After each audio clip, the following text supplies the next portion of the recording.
Boa noite, eu sou o Evanir Aguiar e você já está no Papo Certo.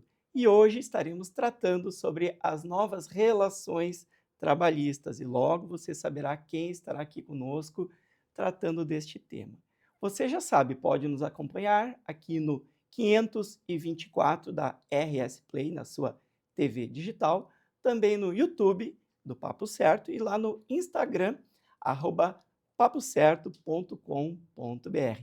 Sejam bem-vindos.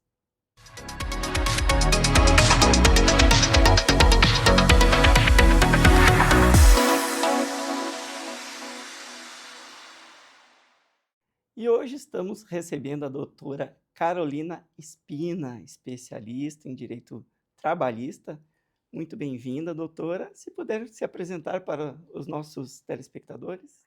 Bom, boa noite a todos que estão nos assistindo. Um prazer bastante grande estar aqui com vocês, falando de um tema que é bastante caro para mim, que são as relações trabalhistas, né? Para quem não me conhece, eu sou advogada trabalhista e tem mais de 20 anos, sou professora universitária também há mais de 20 anos, sou mãe, né? Sou uma torcedora do Esporte Clube Internacional, mas acima de tudo uma pessoa que bastante dedicada nessa parte profissional, né? Eu sempre digo que o desenvolvimento de um país, ele depende muito de relações trabalhistas fortes. E isso, obviamente, vai envolver as empresas, né, tendo aí a oportunidade de desempenhar suas atividades e também de empregados que sejam consolidados nesses ambientes empresariais.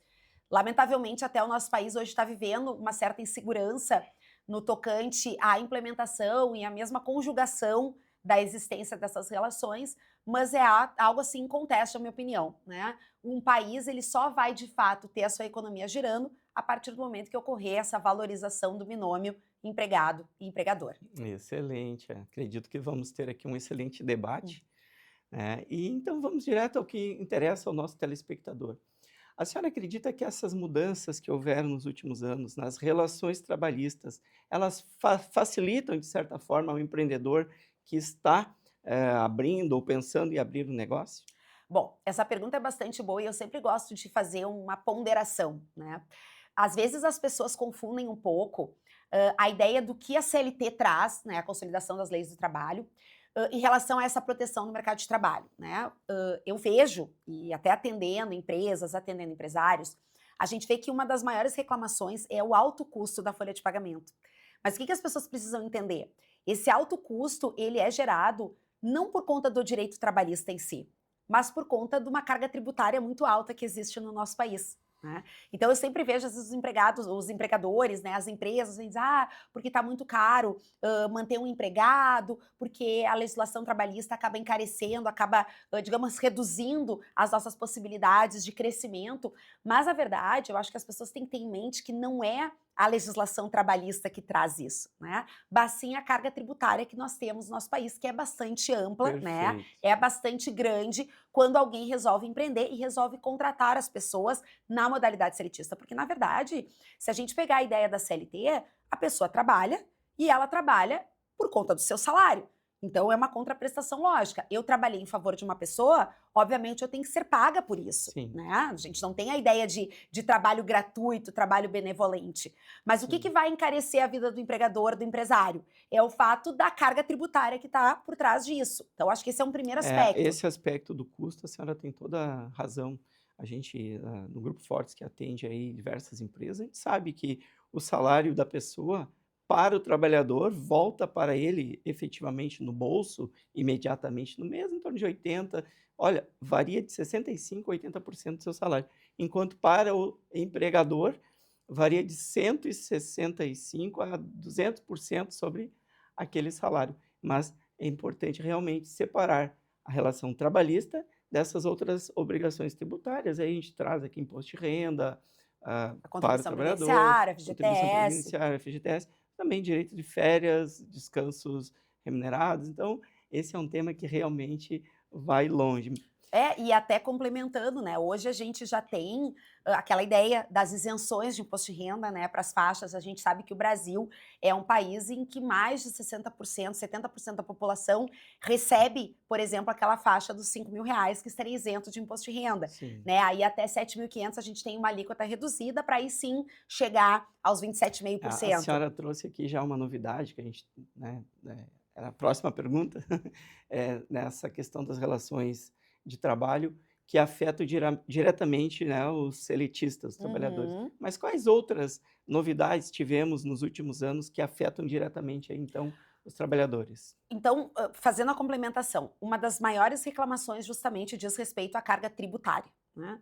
E quando a gente teve lá a reforma trabalhista aprovada em 2017, uma reforma que na minha concepção, e aí independentemente de nós estarmos tratando de empregador e empregado, ela foi uma reforma um tanto quanto atropelada. Eu acho bem importante aqui o nosso espectador saber que geralmente essas legislações, quando elas são alteradas de forma bastante intensa, como foi o caso da CLT, que teve mais de 100 artigos alterados, geralmente existe um debate no Congresso muito amplo. Até quero dar um exemplo para o nosso telespectador, que diz respeito, por exemplo, à legislação processual.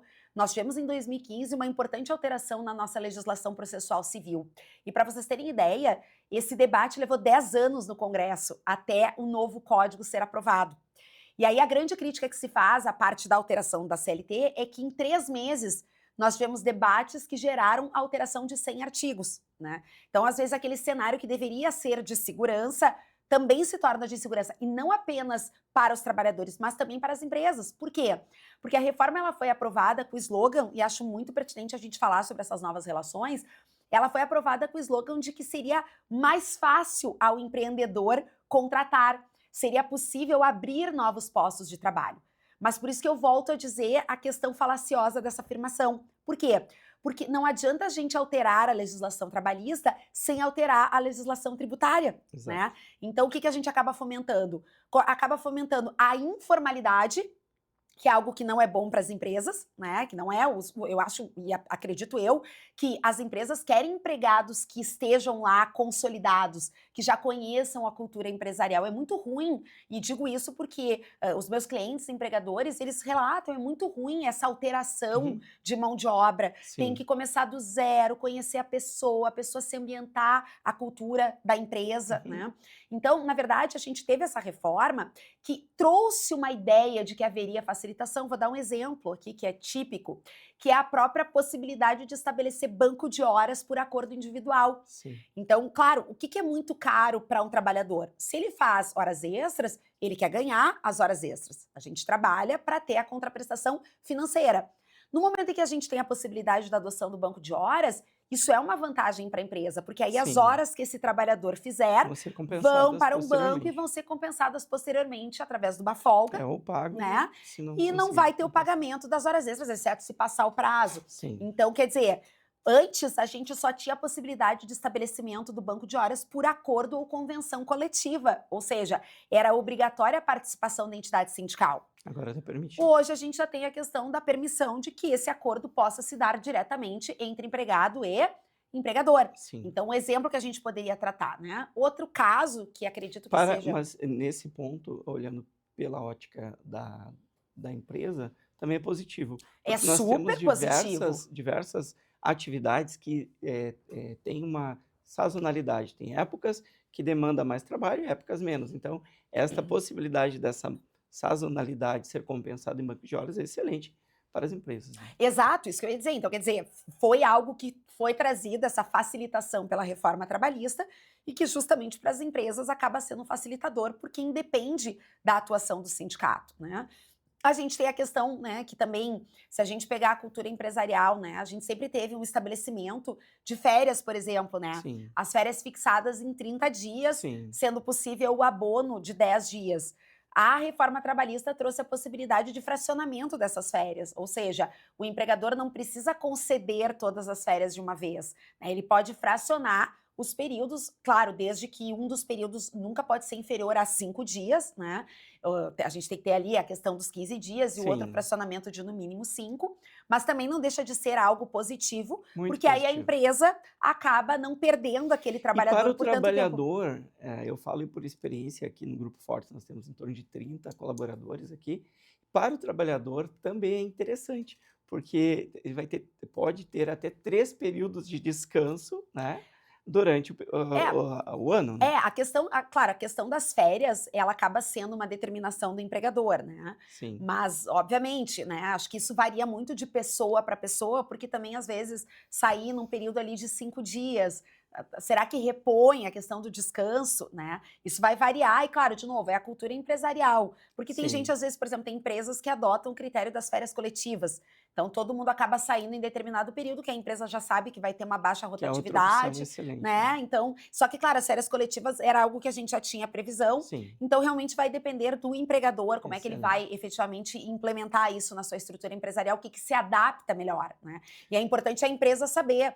Às vezes eu recebo alguns questionamentos, mas quem define as férias, o período das férias, é a empresa, É né? empresa. Mas Então, normalmente isso ocorre, dependendo do setor, dependendo, da própria necessidade de mais atividades, mais pessoas naquele período do ano. Então a gente está trazendo aqui algumas novidades que os últimos anos nós tivemos aí na uma que eu legislação. reputo que também foi bem importante, assim, sob a ótica empresarial, diz respeito à própria questão do pagamento das premiações e dos bônus, Sim, né, que passaram ali a ter uma previsão expressa de que não haverá caracterização da natureza salarial, entendo, muito né? positivo também, é um estímulo Então, as ao empresas elas vão criar. Só que, claro, eu volto a dizer, as empresas, e nós estávamos conversando aqui antes de iniciar o programa, todos os bônus, né, eles têm que ser observados da forma correta, né? Então é o que eu sempre digo, não adianta eu querer, por exemplo, pagar algo a título de premiação ou de bonificação para mascarar o salário. Então eu resolvo pagar sendo que já bônus era e premiação, previsto. exato, todos os meses. Um bônus é algo por um alcance de algo extraordinário, mas Extraordinário. só é extraordinário depois que tem esse alcance.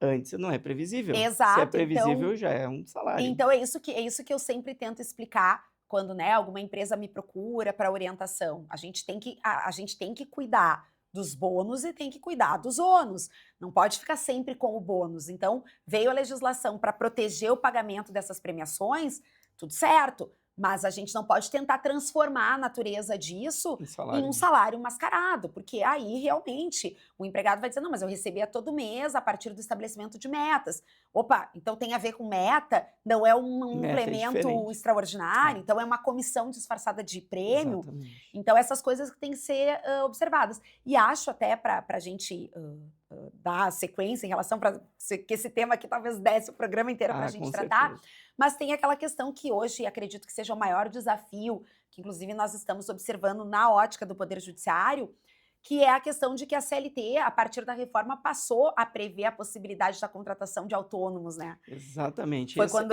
era a minha próxima pergunta. Qual o risco de contratar, então, um autônomo, não é, um profissional, não seletista, mas com horário fixo? É.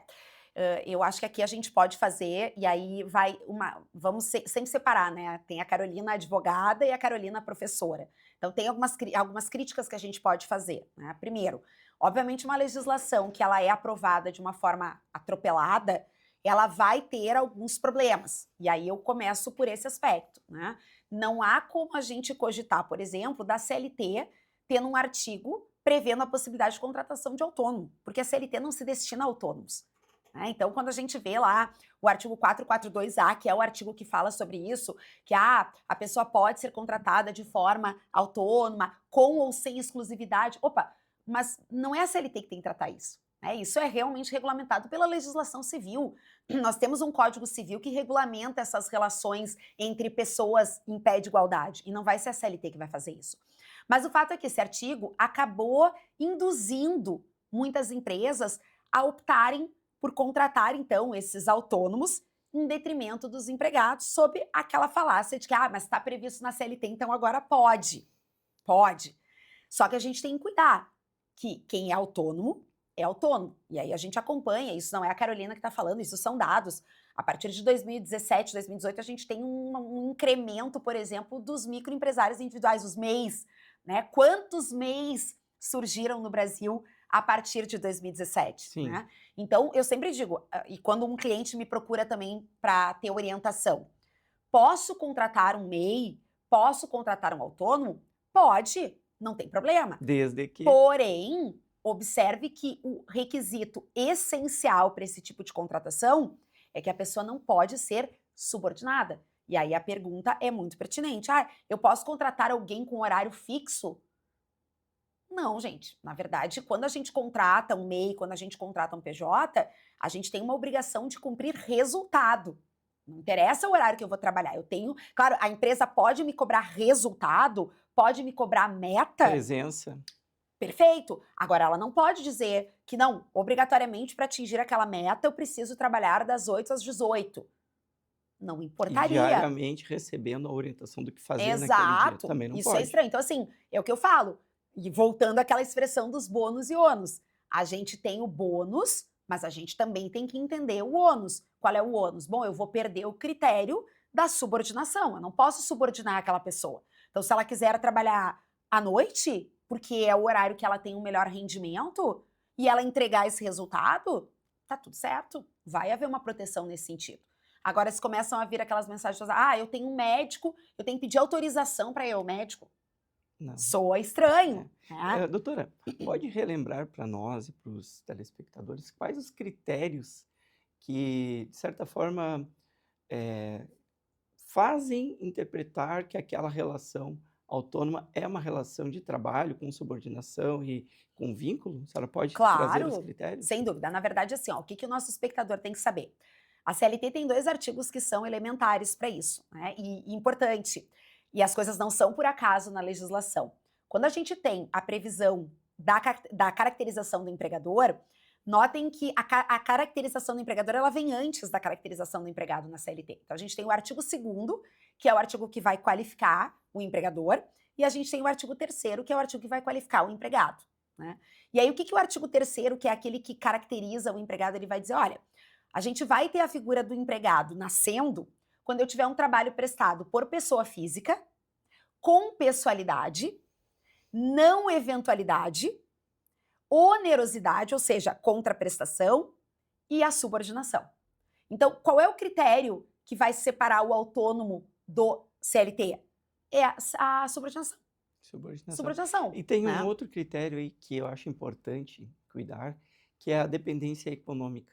Mas aí, quando a gente tem a questão de falar da contraprestação, né? E ainda mais quando a gente pega essas relações de autonomia, obviamente vai ter a ideia de que a empresa vai pagar algo para esse empregado, para esse Sim, trabalhador, perdão. sim, Mas ele vai assumir os riscos da sua própria atividade. perfeito. Né? Então esse é um Então, critério menos importante nessa relação. exato. E que hoje o que a gente vê sopesar muito é justamente a subordinação. Exatamente. Então, é isso que eu tento sempre incutir na cabeça dos empresários que me procuram para tratar do assunto. Eu preciso fazer algumas alterações, eu queria contratar daqui a pouco uma pessoa jurídica, né, um PJ, contratar um MEI para poder pagar mais, né? Uhum. Tudo bem.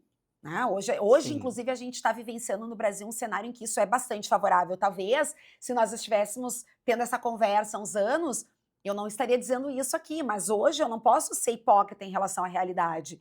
Hoje nós estamos São milhões de vivenciando MEIs. um período em que esse tipo de contratação vem sendo permitida, né? Sim, são 15 milhões de Mas, MEIs. exatamente, mas, obviamente, a gente tem que ter a cultura de entender que certas coisas não vão poder ser cobradas, porque aí eu vou estar só, como eu digo, né? Eu vou estar só empurrando com a barriga um possível passivo trabalhista. Muito bem. Doutora, agora uma pergunta que é bem atual, que é uma novidade, vamos dizer assim, que foi muito reforçada, especialmente agora, com a época da pandemia da Covid que nós tivemos, que é o trabalho em home office. Adoro. Um trabalhador que é contratado para trabalhar em home office, ele pode se recusar a trabalhar presencialmente? Bom, ótima pergunta. Eu adoro esse tema, né? Eu lido bastante, até para as pessoas saberem, com RH, né? Sim. E a gente vê muito vagas de recursos humanos que são abertas, né? Uhum. E eu acho bem curioso, às vezes, quando vem isso, 100% 100% home office, né? Bom, se é 100% home office, as coisas têm que ficar claras desde o início. Claro que a CLT diz que o fato do trabalhador ter que comparecer na empresa, né, uma vez por semana, não vai transmutar a ideia do home office, do teletrabalho. Né? Então, na verdade, o trabalhador se recusar vai depender do que o contrato dele disser. Então, o contrato é a peça mais É a importante peça mais aqui. importante. Então, assim, eu posso prever. Olha, o trabalho é home office, porém, uma vez por semana esse empregado tem que comparecer na sede. Nós atendemos aqui em torno de 220 clientes, não é? E muitos destes com empregados, e muitos também têm o regime de trabalho em home office. E a gente sempre orienta que o contrato de trabalho, ele deve prever essas particularidades da empresa. Porque o contrato tem os modelos padrões, mas nós temos que analisar cláusula por cláusula, Exato. especialmente esses itens específicos. Estando contratado e combinado, não é feio. É isso que eu falo, assim, às vezes as pessoas pecam porque não fazem um bom contrato, né? E o contrato é a lei entre as partes. Então, se você quer que aquele trabalhador compareça à empresa, mesmo que ele seja um trabalhador de home office, um teletrabalhador, como a gente costuma dizer, não há problema algum. Mas isso tem que estar previsto, porque se não houver previsão, sim, esse empregado pode se recusar. Até porque em muitos casos, né, às vezes ele nem mora na localidade onde a empresa está situada e mesmo assim ele foi Hoje, com contratado. teletrabalho, pode trabalhar em Em qualquer cidade do qualquer mundo. cidade, exato. Assim como eu acho curioso, às vezes, vagas que são expostas e em que se diz, o trabalho é híbrido. Porque Híbrido. isso é algo que as empresas têm adotado bastante A nossa pós-pandemia. tem esse É. regime híbrido. Mas aí, assim, o que que é o híbrido? O híbrido, É um numa noção revezamento entre geral, é um home revezamento. Então, office. assim, eu vou trabalhar 3 dias em casa e 2 dias na empresa. Exato. Hoje a gente vê vagas que dizem, não, o trabalho é híbrido. Mas quantas vezes é presencial e quantas vezes é No remoto? nosso caso é o escala. É, Costuma dar exato, escala que o semanal, regime de mensal. escala para mim é o melhor deles, né? Mas não, eles dizem, não, é 4 dias presencial e um. Aí não é bem Aí não é, híbrido. aí, gente, é o que eu digo. Então, aí fica até ruim, É. né? Então a gente tem Esse que tratar tema esses temas de uma forma esse tema séria. dá muito pano para manga. A senhora Exato. voltará outras vezes aqui, doutora, porque eu Com tenho prazer. certeza que os empreendedores, empresários, gestores que estão nos assistindo estão gostando muito das suas Que bom. aulas. Obrigada. Doutora, falando agora de outra questão que também é um pouco polêmica, falando sobre benefícios, né. Como o empresário, o empreendedor pode se proteger em relação aos benefícios oferecidos, então, ali para os seletistas, para que eles não se tornem, então, uma verba remuneratória e ter todas as consequências? Bom, aqui é muito importante, né? Porque geralmente surge essa questão do pacote de benefícios, né? Que geralmente envolve ali vale alimentação, vale refeição, plano de saúde, né? São os mais comuns. Eu acho que a primeira coisa que o empregador, a empresa tem que saber é que existem dois mundos, né? Existe um mundo em que esses benefícios estão previstos nas normas coletivas, ou seja, nas negociações com o sindicato. E aí, seguindo a normativa do que diz o sindicato, nós não vamos ter a categorização disso como verba de natureza salarial, né. Então isso é muito tranquilo. E mesmo Hoje se a convenção coletiva não prever aquele benefício, a senhora aconselha, então, que a empresa faça esse isso acordo isso para que regulamentar essa isso que eu ia situação? falar. Por exemplo, no caso da alimentação, a gente tem o PAT, né, que é o Programa de Alimentação do Sim, Trabalhador, por exemplo, que é uma proteção para a empresa, né. Inclusive, a gente teve mudanças recentes em relação ao fornecimento desse benefício, em que se a empresa conceder, ela não vai ter a questão da incidência dos tributos como se aquilo sim, fosse salário, né. Mas é importante que as empresas saibam que quando elas resolvem conceder benesses, né, benefícios, sem uma normativa que permita isso, ela tem que cuidar que esses benefícios podem sim aderir aos contratos de trabalho, né? Então a gente tem que ter muito cuidado quando vai conceder um benefício para de uma hora para outra, de forma sorrateira, tirar, porque isso sim pode gerar problema, né? Isso pode gerar exatamente. passivo. Então eu sempre indico, né? Uma boa empresa é aquela que tem um setor de RH forte. E o setor de RH forte é um setor que conhece, por exemplo, as convenções coletivas das categorias. E ele cumpre à risca o que diz ali. Bom, se ali está previsto que tem que pagar um vale alimentação ou, por exemplo, um vale refeição de R$ 30, eu vou pagar os R$ 30 na forma que está prevista na convenção coletiva, Uhum. né? Vou usar o cartão, se for o caso. O que a gente vê é que, às vezes, no âmago de tentar simplificar os processos, aí o RH vai lá e paga para o trabalhador em dinheiro, em espécie, os valores. É um risco pagar em É um dinheiro, risco, porque se a gente não segue a forma como isso está previsto, mas se tiver previsto na convenção, pode. aí é que tá, depende da forma que ocorre a previsão. Porque se, por exemplo, a convenção disser que esse valor tem que ser pago num cartão, ou tem que ser Aí o não ticket, pode. então tem que ser pago dessa forma. Se eu Perfeito. começar a dar um incentivo em dinheiro para o empregado todos os dias, certamente aquilo ali vai integralizar como É. salário, porque não tem uma justificativa para esse Então, o pagamento por importante é fora. cuidar contrato, convenção coletiva ou Exato. acordo. O É, acordo entre a empresa, e o empregados empregado. e E sempre junto ao sindicato, a senhora o que eu falo assim, ó, aconselha? hoje a gente até tem uma simplificação em relação da participação do sindicato, Sim. né? Acho que aqui nós temos dois caminhos, dois trajetos. Mas eu sempre digo que um setor de RH, que é aquele que vai dar a base trabalhista para uma empresa, não é só conhecer a CLT, né? Ele tem que estar embaixo do braço, tem que estar com a CLT, tem que estar com as convenções coletivas da categoria e tem que ver se a empresa tem algum acordo ou acordos individuais que são firmados com seus próprios trabalhadores para seguir à risca aquilo que é dito. Excelente. Vamos tratar agora de um tema que é o da propriedade intelectual da empresa em relação aos seus trabalhadores. Quais os cuidados que o empreendedor tem, pode ter, né, para evitar o risco da perda da sua propriedade intelectual? E, Mas doutora, o que é propriedade intelectual? na verdade, assim, ó, quando a gente fala de propriedade intelectual, a gente está falando praticamente de direitos autorais aqui, né?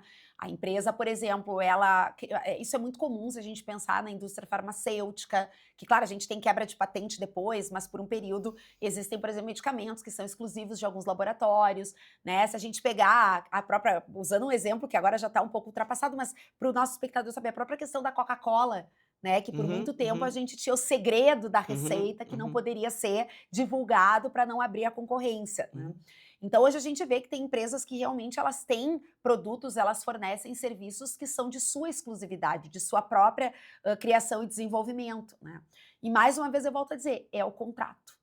O contrato vai estabelecer, por exemplo, o que a gente chama das cláusulas de não compete, né? A questão do sigilo, ou seja, o empregado, por um determinado período, não vai poder trabalhar numa empresa concorrente. O empregado tem o dever de guardar o segredo em relação àquele produto que foi desenvolvido no ambiente empresarial. Então, isso tudo tem que estar previsto no contrato desde o início, porque aquele empregado vai saber que quando ele sair, se provavelmente ele violar alguma dessas cláusulas, ele vai ser indenizar, ele vai ter que indenizar a empresa por isso, né? Sim, Então, nesse sentido, eu volto a dizer, a empresa tem que prever isso no seu próprio contrato. excelente. Doutora, com o home office é muito comum que os trabalhadores levem computadores, enfim, da empresa, equipamentos para trabalhar em casa. Até quando, até que ponto a empresa pode monitorar o uso desse equipamento e os e-mails corporativos que a pessoa utiliza? Boa, muito bom questionamento. Bom, primeira coisa, tá, que eu acho que é muito importante a gente destacar, porque às vezes pode criar uma falácia aqui, né? Não sei se, e aqui a gente pode falar, porque é um caso público e notório, a gente teve no ano passado aqueles desligamentos dos trabalhadores, dos teletrabalhadores, por exemplo, do Banco Itaú, né? E ali ficou constatado que o banco conseguia identificar o número de vezes que o empregado clicava no mouse. Veja, né? Por Então, clique. por clique. Então, quer dizer, quando a gente traz aquela ideia de que não há como fiscalizar o empregado quando ele está em home office, aquilo ali demonstrou que não é verdade. A gente sabe até das colocações das empresas de TI que todo mundo é fiscalizado, todo mundo tem a possibilidade de ser controlado, né? E não importa onde esteja. O que é importante, né? Enquanto aquele empregado estiver fazendo uso da máquina da empresa, a empresa está liberada para Tudo na analisar tudo máquina. na máquina da empresa, pode tudo, assim como o e-mail corporativo. Eu sempre falo, aí da ótica dos empregados que me procuram, né? Ah, mas aquele e-mail era confidencial. Tá, mas era confidencial, mas tu usou qual e-mail? Tu usou o teu @gmail ou tu usou o @empresa.com.br? Uhum, uhum. Porque no momento em que a gente tem um e-mail corporativo, isso já é entendimento super consolidado dos tribunais trabalhistas, e-mail corporativo não tem a questão de Pode privacidade. ser acompanhado. Pode ser Nós, acompanhado. inclusive, uma experiência, nós temos por exemplo, contabilidade 10, contabilidade 20, Uhum, contabilidade 30, arroba, tá. Independentemente da pessoa que estiver utilizando, é um e-mail corporativo e sempre claro. vai cair em alguém da empresa. E esse aí é copiado, enfim, a É, gente às acompanha. vezes, até eu digo, às vezes nem significa que alguém na empresa vai receber um e-mail automático, mas se a empresa quiser, dizer, hoje eu quero dar uma olhadinha aqui, o que que o fulano tem compartilhado com o nosso e-mail corporativo, vai poder ter acesso. Perfeito. E aí, se começar a identificar que as condutas não estão adequadas, certamente esse trabalhador vai ser desligado. Muito bem, doutora. Um outro assunto é que tudo é polêmico, né? Onde envolve relação trabalhista é polêmico, porque especialmente envolve os dois lados, né? De empregadores e empregados, e aí a polêmica está sempre aberta. Claro. Doutora, a próxima pergunta é: como então a empresa deve conduzir uma justa causa, um desligamento por justa causa, para evitar um risco de reversão caso seja levado para a justiça?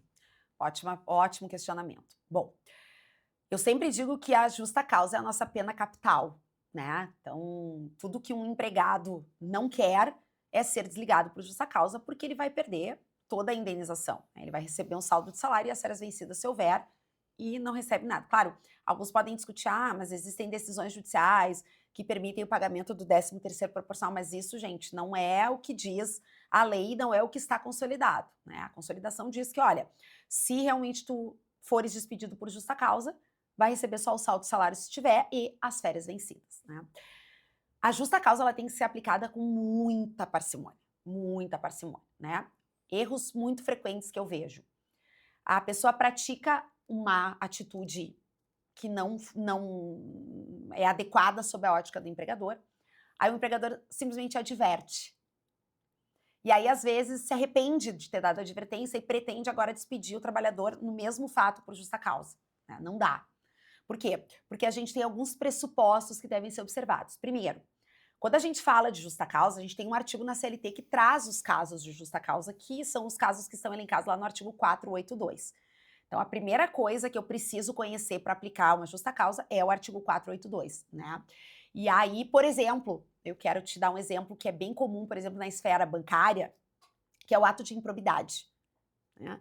A gente acusar alguém de improbidade para despedir por justa causa, a gente tem que ter um arcabouço muito robusto de prova, porque se esse empregado consegue reverter essa justa causa de improbidade, ele ainda vai ganhar dano moral, porque a improbidade, literalmente, ela tem relação com crime, né? Então, quando alguém procura dizer, eu quero aplicar improbidade, não, mas só um pouquinho, deixa eu dar uma olhada, o que que tu tem de elemento para aplicar uma improbidade, porque senão pode custar muito caro lá na frente uma reversão. Então, a gente tem alguns critérios que são elementares para aplicar a justa causa. Primeiro, é a imediatidade. Ou seja, para que a justa causa ela seja válida, assim que eu tomei conhecimento do fato, eu já preciso punir. Punir. Mas eu esperei passar.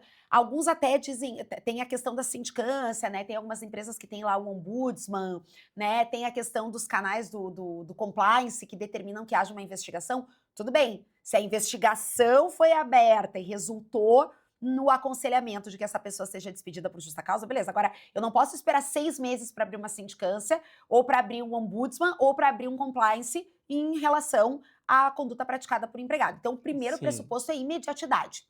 E o segundo é a proporcionalidade na aplicação da pena, né? Vou dar um exemplo. sim. O empregado chegou atrasado. Despedir por justa Despedir por causa. justa causa, Não. porque o empregado chegou atrasado. E muitas vezes tem a justificativa, né? Exato. E mesmo que não tenha, ele chegar atrasado 1, 2 vezes, vai advertir, né? Vai Desconta. descontar. Tem outras medidas que a gente pode utilizar antes da justa causa em A si. senhora sabe que temos situações em que o empregador tem uma fragilidade de provas Uhum. e que para não, vamos dizer assim, correr um risco de futuramente haver uma reversão desta justa causa, faz o desligamento sem Sem justa justa causa.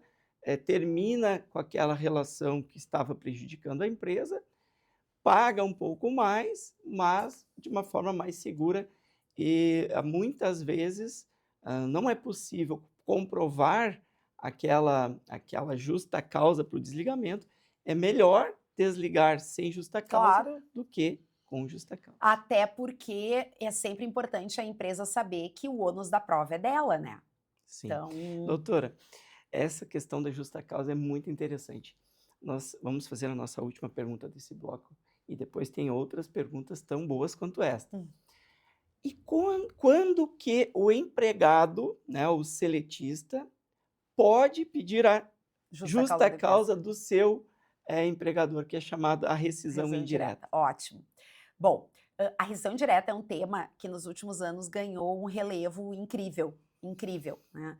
Então, o nosso espectador, para ele entender, Assim como no artigo 482 a gente tem as justas causas praticadas pelo empregado, ou seja, o empregado praticou algo indevido e vai ser despedido por justa causa, em seguida a gente tem um outro artigo, que é o artigo 483, que é o que traz a questão da justa causa praticada pelo empregador. E aí é o empregado que pode querer romper o contrato por uma justa causa praticada pelo empregador, né? O que é importante saber? E aí é que a gente fala. O artigo 483, então, ele consolida a tal da rescisão indireta, que é algo que só pode ser postulado em juízo. Então, quando o empregado quer que seja reconhecida a justa causa praticada pelo empregador, ele precisa ajuizar uma ação judicial, né? Então, a gente tem vários casos ali elencados no 483, e um dos mais comuns é aquele que diz respeito ao descumprimento dos deveres contratuais, ou seja, que é o 483, a linha D da CLT. A questão é que é um conceito aberto, né? O que é o descumprimento dos deveres contratuais? E aí entra em cena o Poder Judiciário, né? O Poder Judiciário, então, dizendo o que caracteriza ou não caracteriza esse descumprimento. E hoje, importante que o nosso espectador, principalmente se você é empresário, FGTS, por exemplo, está super pacificado, isso é tese vinculante do Não Tribunal Superior paga do o Trabalho, FGTS. não pagou o FGTS, esse empregado está autorizado a ajuizar a rescisão indireta, o juiz provavelmente vai, a partir dos extratos do fundo, já liminarmente reconhecer a rescisão do contrato Liminar. e determinar, liminarmente, porque é prova material, é prova de direito, né? Então a gente não depende de prova oral. Simplesmente Sim. o empregado apresenta o seu extrato do fundo de garantia Sem os recolhimentos do fundo de garantia. que ele acessa no próprio app da Caixa, por exemplo, e ali vai constar que a empresa não pagou, pagou em atraso. Juntando essa prova material com a petição inicial, é bem possível que o juiz liminarmente já faça isso. Excelente. Vamos falar um pouquinho agora sobre uma questão que nos últimos anos tem sido bastante presente nas discussões, que é a questão do assédio, né? E como as empresas podem se municiar aí, talvez através de um código de ética interno, para se proteger dessas questões. Bom, com relação ao assédio em si, né? Isso é um tema bem sensível, tá? Bem sensível, porque isso vem aumentando a cada dia, talvez porque as pessoas também estejam mais encorajadas de denunciar certas práticas, né? O que eu sempre falo para os clientes empregadores que me procuram, ou quando a gente tem que passar alguma orientação, é: assim que você for cientificado da prática de um assédio, tome providências. Porque tomar providências, com certeza, vai mitigar ou vai reduzir bastante o risco de uma indenização futura, né? E o que é tomar providências? Bom, é identificar quem é o assediador, né? Apurar, e quando eu falo apurar, não é fazer uma cariação, colocar a vítima e o assediador frente a frente para resolver a situação, não, mas é Isso é papel da realmente, polícia, não é? Não exato, podemos. mas é investigar, de fato, o que está acontecendo, qual foi a conduta praticada e tomar medidas. E quando eu digo tomar medidas, se for o caso, inclusive, desligar essa pessoa que praticou o assédio, né? Porque é isso que se espera. É isso que o judiciário, por exemplo, espera quando recebe, por exemplo, uma petição inicial com a narrativa de assédio, né? Quando a gente tem a questão hoje, né, a gente sabe que várias empresas têm a CIPA, que é a Comissão Interna de Prevenção a Acidentes. Só que a gente teve uma alteração em 2022 e a CIPA passou a ganhar mais um Azinho, que é o A de assédio, né? Então, o que a gente tem que cuidar, né? Acidente e assédio. Então, quer dizer, se tem a CIPA, que hoje a gente diz que é a CIPA mais A, se há esse órgão, né, tem que ter uma comunicação intensa com a empresa na participação de justamente reduzir esse tipo de prática, né? Às vezes o código de conduta, o código de ética, ele é importante, mas ele só vai ter efetivação se a gente conseguir na prática identificar mecanismos que visem a coibir esse tipo de prática, né? Perfeito. Então é muito bom ter esse estabelecimento, mas acima de tudo, o que vai definir o sucesso futuro em relação a isso funciona na empresa é o próprio comportamento São as da empresa, ações. exatamente no Isso. sentido de tomar providências quando esses atos chegam ao seu conhecimento. Excelente. Doutora, outro tema que é muito do momento é a contratação de trabalhadores estrangeiros ou chamados nômades digitais. Quais os cuidados, então, que as empresas brasileiras têm que ter para contratar essas pessoas para reduzir os seus riscos trabalhistas? Bom, primeira coisa que tem que ficar muito clara quando a gente fala de nômades digitais, quando a gente fala desses trabalhadores que às vezes residem em outros lugares. Se a empresa é brasileira, a legislação aplicada será sempre a brasileira. tá? Ah, mas lá no país onde ele mora, a legislação diz que a jornada semanal é de 48 horas. Não importa. Se ele está trabalhando para uma empresa brasileira, tem que aplicar as 44 horas semanais, né? Então, esse é o primeiro critério.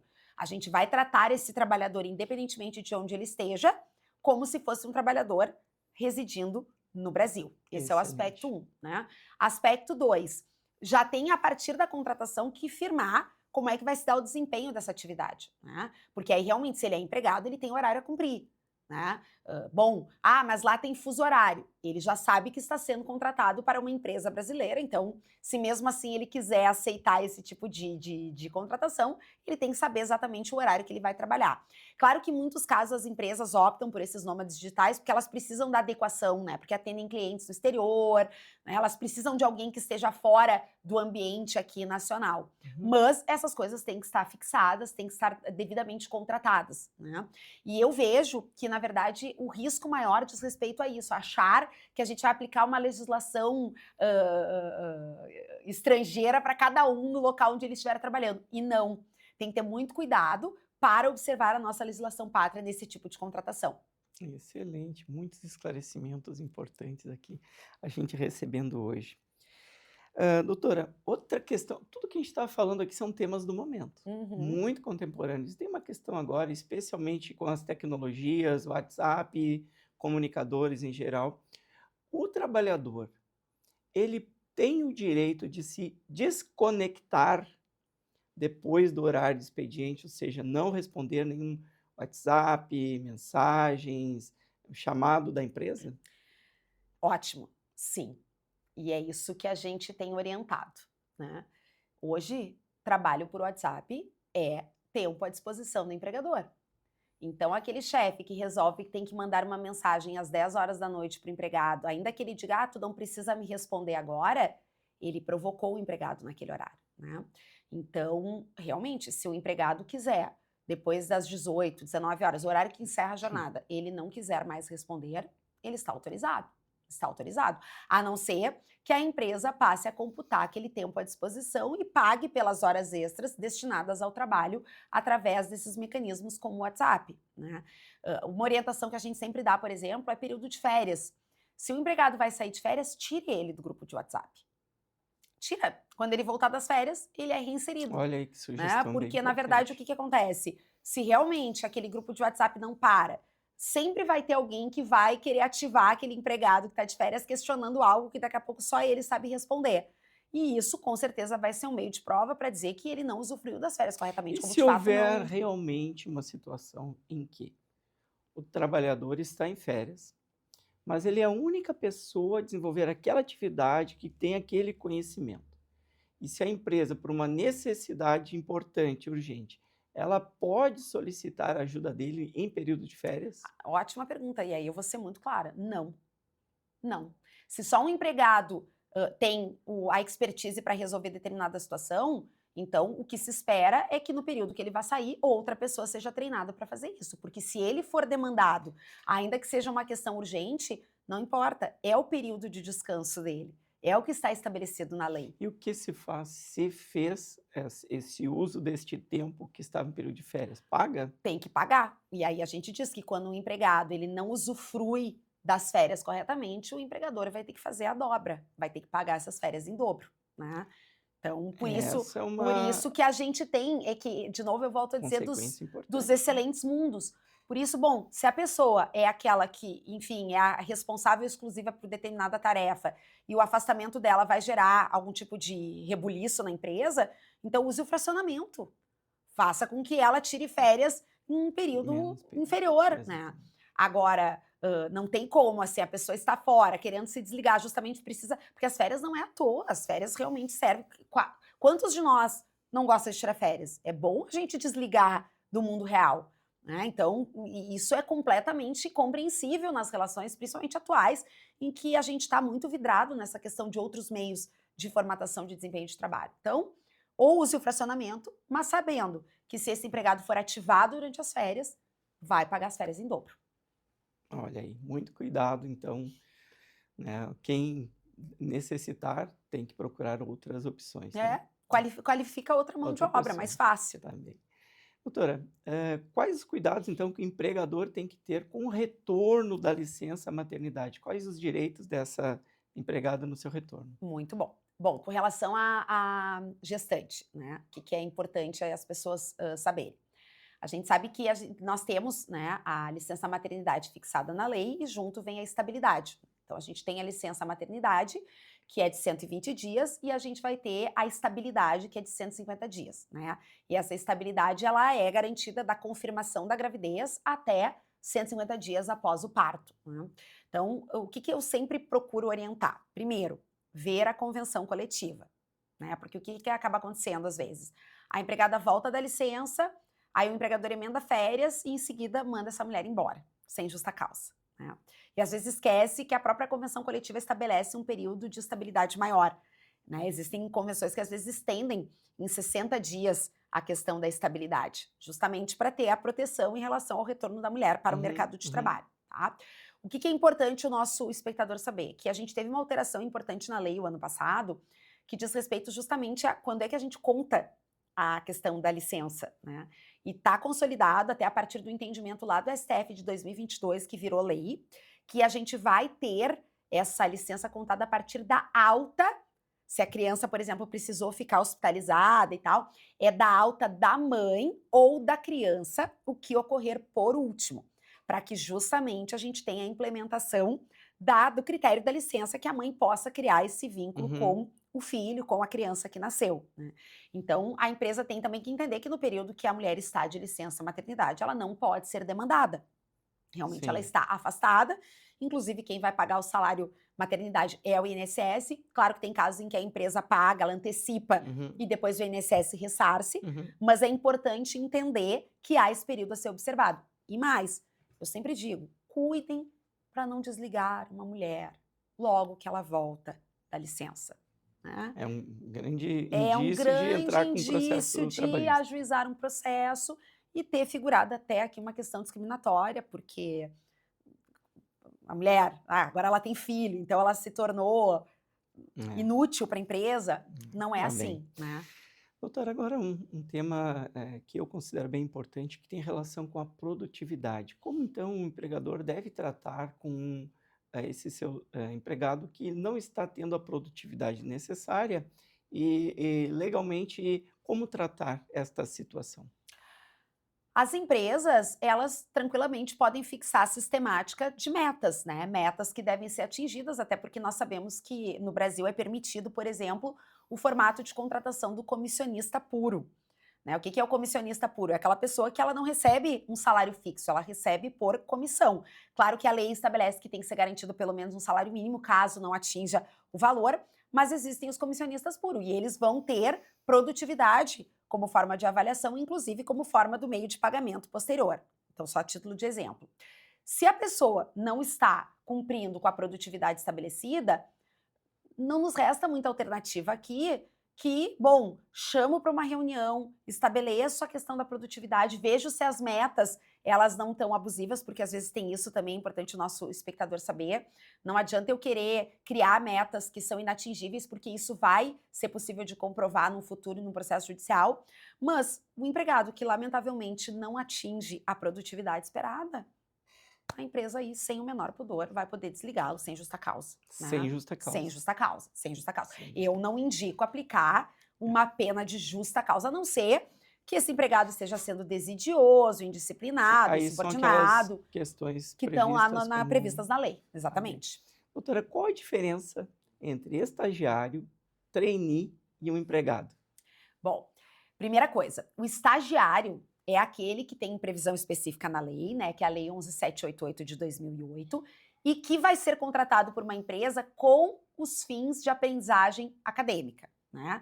Então é uma pessoa que vai ser inserida no ambiente empresarial e ali ele vai cumprir atividades que tenham relação com a teoria que está aprendendo na faculdade. E aí algumas empresas pisam na bola porque contratam estagiários e passam a demandar esse estagiário como se ele fosse um empregado.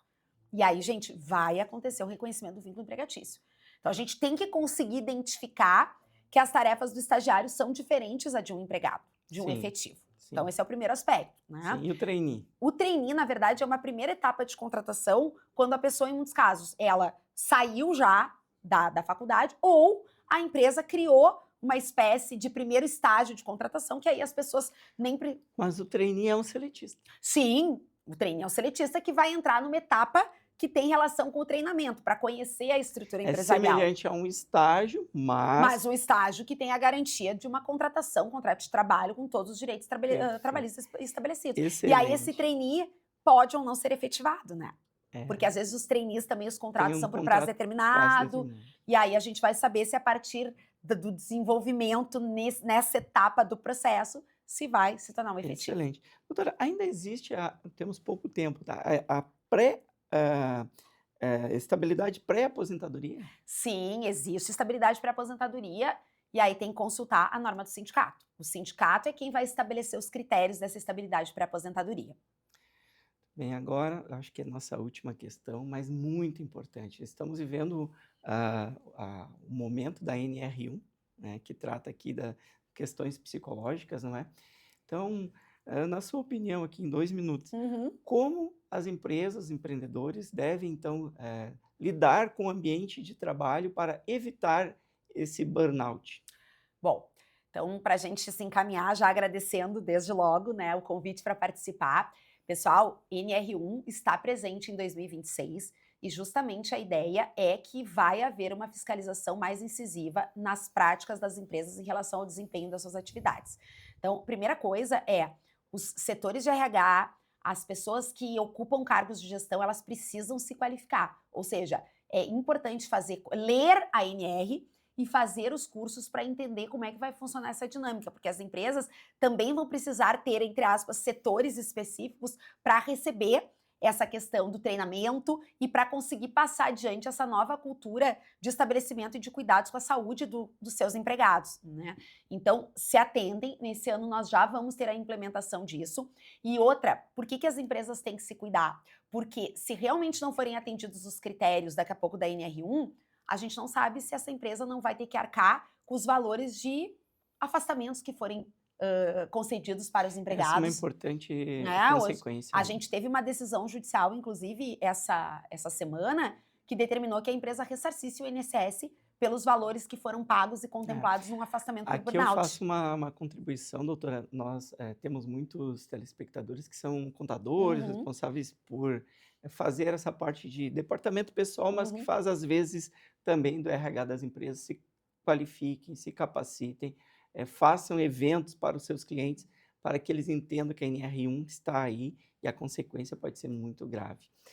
Doutora, gostaria que a senhora deixasse sua mensagem final aqui em relação a essas novidades todas que temos nas relações trabalhistas. O que eu gostaria de dizer, novamente agradecendo, um prazer estar contigo conversando essa noite a respeito de uma temática que é tão cara para mim. Mas o que eu gostaria de dizer aí para o nosso espectador, ainda mais que a gente tem um público mais focado no empreendedorismo, é que quanto mais organizada a empresa for, menor o passivo ela vai ter. Então, se dispam daquele preconceito de achar que basta o empregado ajuizar uma ação que ele vai ganhar tudo, porque não é verdade, né? E aqui ele vos fala uma pessoa que tem experiência, né? Empresas organizadas, elas podem ter um custo inicialmente em relação a isso, mas elas vão colher frutos no futuro. Excelente. Então, a gente orienta que realmente haja uma adequação empresarial em relação às novidades e, principalmente, que haja uma consultoria séria, porque empresas que focam no consultivo depois elas não sofrem no Prevenção é a contencioso. palavra. É a Doutora, palavra. como as pessoas que estão nos assistindo podem lhe encontrar, seguir nas redes? Bom, eu tenho meu Instagram, que é @carolmairespina, onde eu, enfim, todos os dias publico questões envolvendo matéria trabalhista e também vocês vão encontrar bastante coisa sobre futebol, né? Me descobri nessa veia. Eu também estou no LinkedIn, que aí a gente tem um foco mais empresarial e o meu perfil no LinkedIn é o Carolina Mairespina. Tanto no Instagram quanto no LinkedIn, vocês encontram todos os meus contatos. Excelente. Então, doutora, muito obrigado pelo papo certo. Foram grandes informações aqui, novidades, esclarecimentos trazidos aos nossos telespectadores. E agradeço especialmente a vocês que nos acompanharam até aqui. Não percam o próximo episódio. Boa noite.